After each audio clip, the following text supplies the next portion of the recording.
Hello children, I am your maths teacher Mr. Gulraj Zaidi, and today we are going to study chapter number 1, which is rational numbers.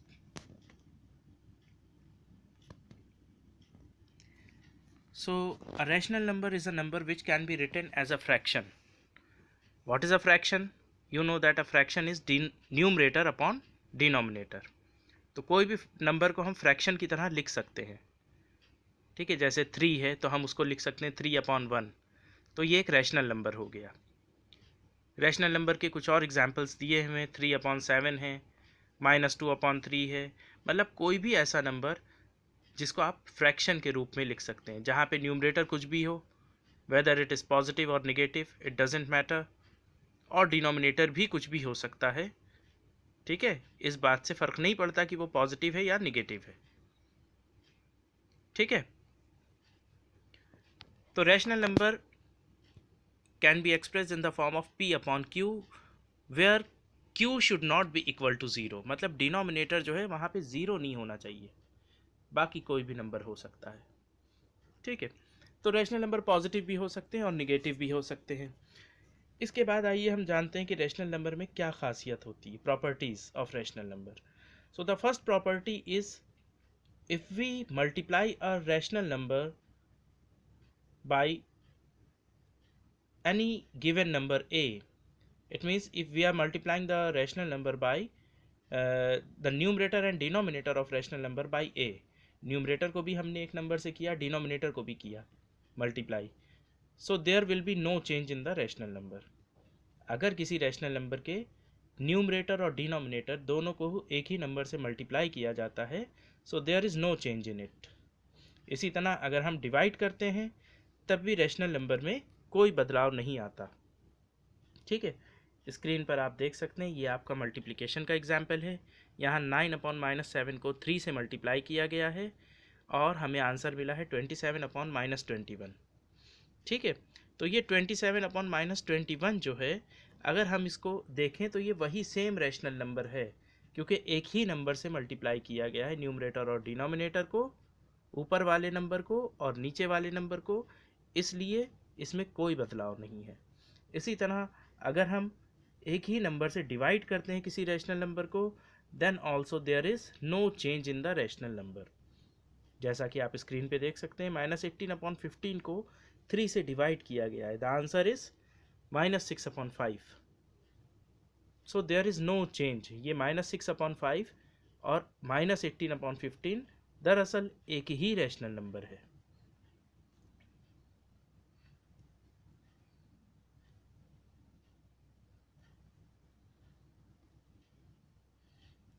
अब देखिए कि अगर किसी rational number को हमें standard form में लिखना हो, तो स्टैंडर्ड फॉर्म में हम ऐसे लिखते हैं कि वो लोएस्ट टर्म में होता है, फिर वो किसी और नंबर से डिवाइड नहीं होता. जैसे यहाँ पे देखिए 16/56 है आपके स्क्रीन पर, 16/-16/-56.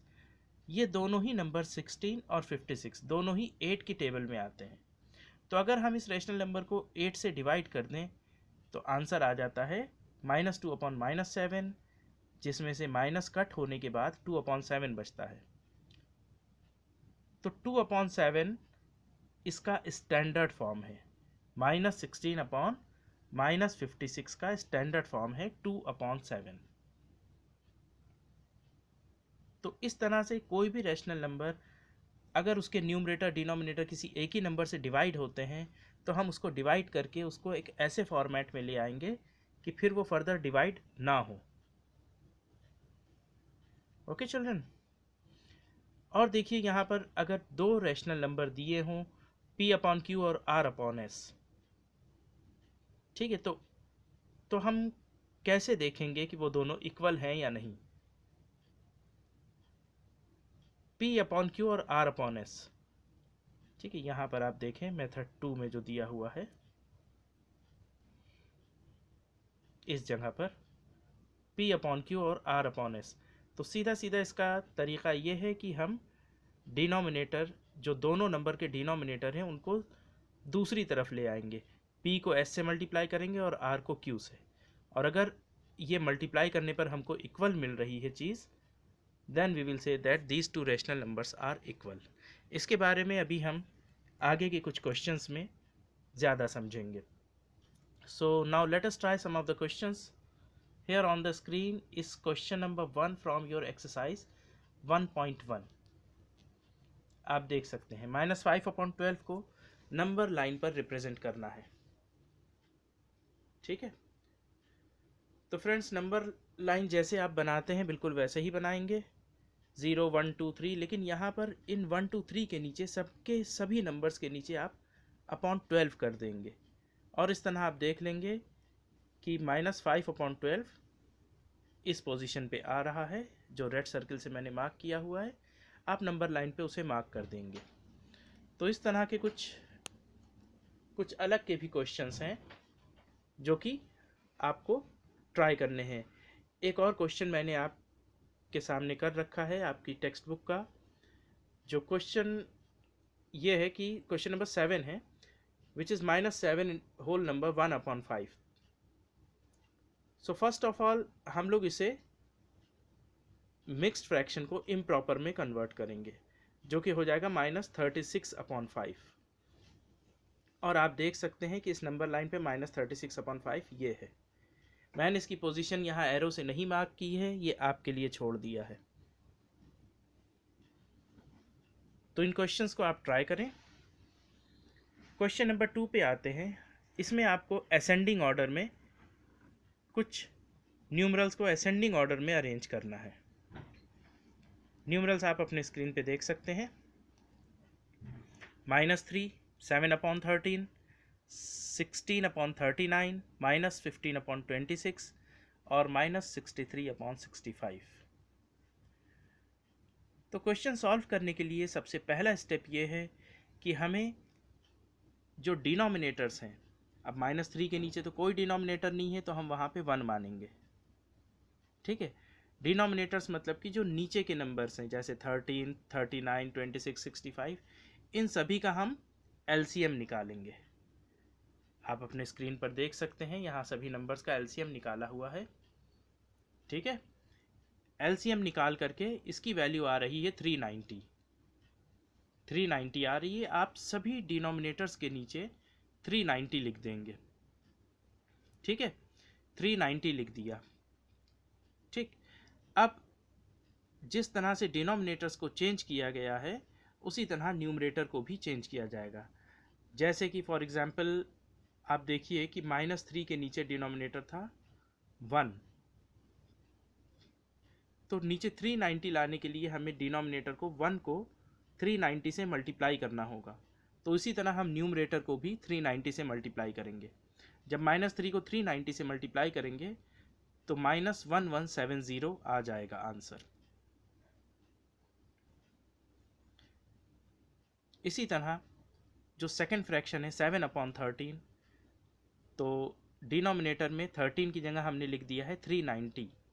13 को 30 से अगर हम मल्टीप्लाई करें तो 390 आता है। तो 7 को भी हमें 30 से करना होगा। तो बच्चों इसका तरीका ये होता है कि जो डिनोमिनेटर है 390 जो है, ये डिनोमिनेटर 390 जो है, हम इसको क्या करते हैं, फ्रैक्शन के डिनोमिनेटर से जो ऊपर वाला डिनोमिनेटर है उससे डिवाइड करते हैं और जो भी आंसर आता है वो न्यूमरेटर से मल्टीप्लाई कर देते हैं। आप फिर से ध्यान से सुने कि हम इस नंबर को 390 को इस नंबर से 13 से डिवाइड करेंगे। जो भी आंसर आएगा वो न्यूमरेटर से मल्टीप्लाई कर देंगे। ठीक है, तो इस तरह से सभी फ्रैक्शंस को हम 390 डिनोमिनेटर्स में कन्वर्ट कर लेंगे और उसके बाद हम उसको असेंडिंग ऑर्डर यानी कि छोटे से बड़े के सीरियल में अरेंज कर देंगे, जिसमें सबसे छोटा नंबर है -1170, फिर उससे बड़ा -378, फिर उससे बड़ा -225। इस तरह से अरेंज करके लेस देन का साइन लगा करके हम उसको लिख देंगे। ये हो जाएगा आपका असेंडिंग ऑर्डर। असेंडिंग ऑर्डर का मैंने एक ही क्वेश्चन किया है और डिसेंडिंग ऑर्डर इसका बिल्कुल अपोजिट होता है। क्वेश्चन पूरा उसी तरह सॉल्व करते हैं हम लोग, लेकिन इसका अपोजिट होता है, मतलब उसमें बड़े से छोटा लिखा जाता है। तो क्वेश्चन नंबर 3 में आपसे कहा गया है कि आप डिसेंडिंग ऑर्डर में अरेंज करें। क्वेश्चन नंबर 3 मैंने आपके लिए सॉल्व नहीं किया है, वो आपको खुद करना है।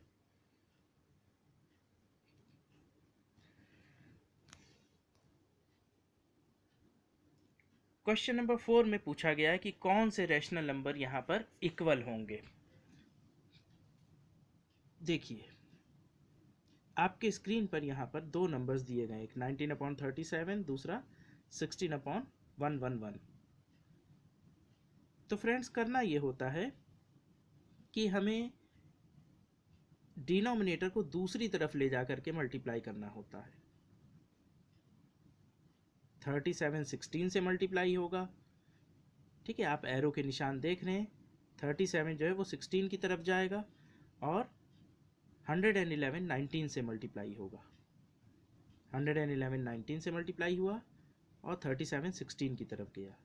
उसके बाद जो भी ग्रेटर नंबर आएगा उस तरफ का फ्रैक्शन ग्रेटर होगा, ठीक है। जब हमारे सामने इस तरह के निगेटिव नंबर्स आते हैं तो इस बात का ख्याल रखिएगा दोस्तों कि जो माइनस साइन है वो हमेशा न्यूमरेटर में चला जाए। माइनस साइन जो है इसको पहले हम न्यूमरेटर में ले आएंगे और उसके बाद वही रूल फॉलो करेंगे।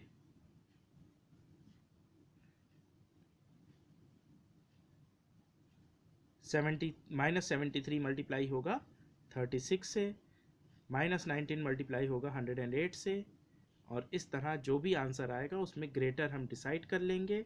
जिस तरफ का आंसर ग्रेटर आएगा उस तरफ का ही फ्रैक्शन भी ग्रेटर होगा। Let's move on to the next slide. यहाँ पर -172/204 है और इसको आपको एक ऐसे फ्रैक्शन में चेंज करना है जिसका न्यूमरेटर 43 हो। तो न्यूमरेटर तो हमको 43 दिया है, हम मान लेते हैं कि डिनोमिनेटर x है और फिर उसके बाद वैसे ही क्रॉस मल्टीप्लाई करेंगे जैसे कि हमने अभी पीछे किया था। 172 x से मल्टीप्लाई होगा, 204 43 से मल्टीप्लाई होगा। x की वैल्यू निकालना है तो 172, क्योंकि हमें x की वैल्यू निकालना है तो 172 यहाँ से जो कि x से मल्टीप्लाइड है ये डिनोमिनेटर में आ जाएगा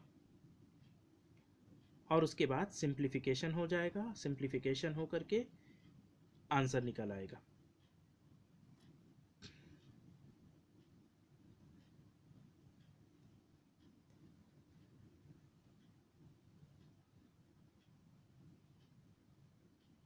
फोर्टी थ्री से ये 172 कैंसिल हुआ।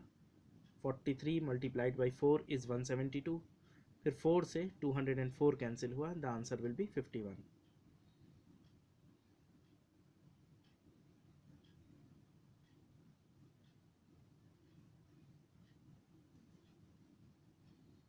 इसी तरह दूसरा इसका पार्ट है इसी क्वेश्चन का कि हमको इसी फ्रैक्शन को एक्सप्रेस करना है विद डिनोमिनेटर 612।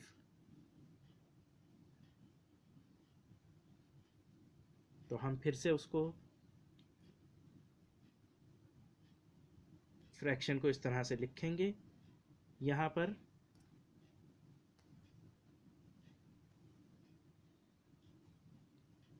फ्रैक्शन को हमने दोबारा से वैसे ही लिखा -172/204 और यहाँ पर डिनोमिनेटर 612 दिया था तो हम न्यूमरेटर को अननोन लेटर y मान लेंगे। फिर उसी तरह जैसे क्रॉस मल्टीप्लाई किया था 612 172 से हो जाएगा मल्टीप्लाई और 204 y से हो जाएगा। फिर y की वैल्यू निकालने के लिए हम 204 को वापस यहाँ से अपॉन में ले आएंगे, क्योंकि इस साइड मल्टीप्लाई है तो दूसरी तरफ जब जाएगा तो वो अपॉन में जाएगा। तो इस तरह y की वैल्यू निकल आएगी।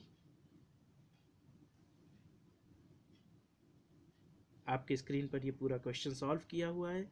आप इसी तरह बाकी के क्वेश्चंस करें।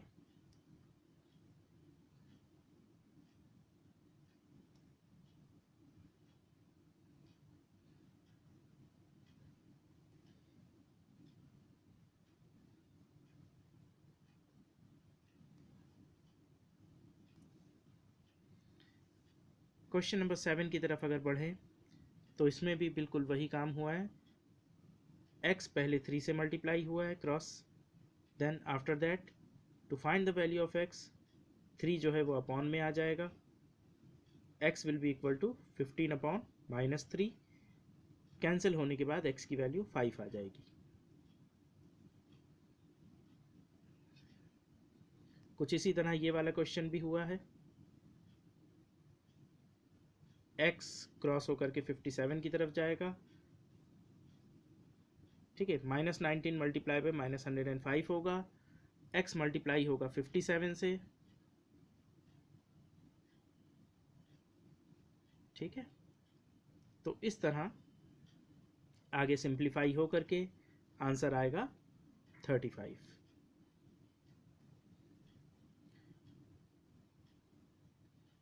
Hope that you people have understood this question. Now moving on to the last question, question number 8. इसको स्टैंडर्ड फॉर्म में लिखना है। तो यहाँ